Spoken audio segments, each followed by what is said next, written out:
dhibaatada calool istaaga ama constipationka waa xaalad caadi ah oo qofka ay ku adkaanayso inuu si hagaagsan u saxaroodo.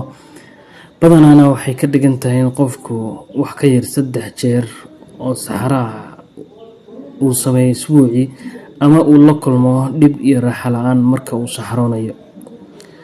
Sababaha caadiga ah ee calool istaaga waxaa ka mid ah cuntooyinka aan baalka lahayn ama galka lahayn oo qofka cuno, gaar ahaan cunooyinka miraha badan ama khudaarta iyo cuntooyinkan sida digirta oo kale ah oo uusan qofka cunin, waxay keeni kartaa in calooshu ay istaagto. Sidoo kale cabitaanka biyaha oo aan ku filnayn oo qofka biyo badan uusan maalintii cabin waxay keeni kartaa iyadana calool istaag.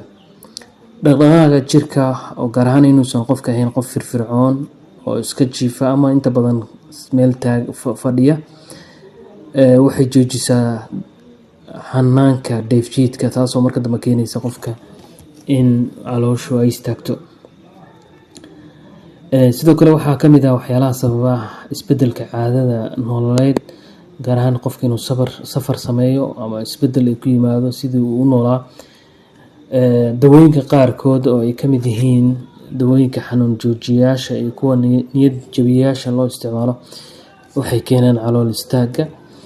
Xaaladaha caafimaad ayaa sidoo kale jiri kara, sida in cudurka mindhicirka ku dhaca oo IBS loo yaqaano, qanjirka thyroid-ka oo hooseeya waxay ka qayb qaadan karaan calool istaaga. Calaamadaha lagu garan og yahay haddii calool istaag uu qofka yeesho waxaa ka mid noqon kara saxaro yar ama saxaro aan jirin, saxaro adag oo sida dhagax oo kale noqonaysa, qofka inuu ku dhibtoodo saxarada, dareen inuu saxarada aysan kasoo dhammaan uu dareemayo, ama docosho aad u fara badan uu leeyahay, xanuun caloosha oo qofka qabanaya. Haddaba haddii uusan qofka ogaan ama iska daweyn, waxay ku keeni kartaa xaalad khatar ah ama xanuuno badan oo caloosha iyo mindhicirada ku dhaca. Sida waxaa ka mid ah xanuunkan baabasiirka loo yaqaano oo Soomaalida aad ugu badan.